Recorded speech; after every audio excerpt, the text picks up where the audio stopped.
பூனை மீன் நண்பர்களே, இது கேட்ஃபிஷ். இது ரொம்ப சின்னதாக வாங்கினேன்.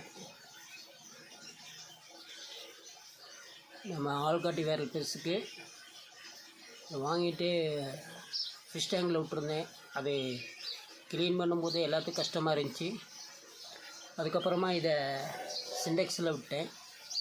இது ஒரு 4-5 வருஷம் பக்கம் ஆச்சு. இது பாருங்கள், நேரடியாக இதை கையில் பிடிக்க முடியாது ஃப்ரெண்ட்.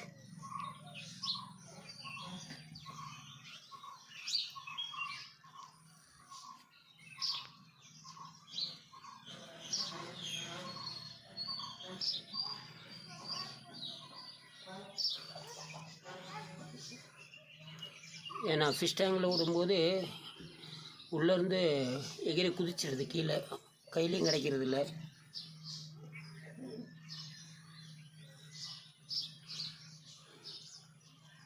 இப்போ தண்ணி மாற்றும் போது இப்படி தான் மாற்ற வேண்டியதாக இருக்குது.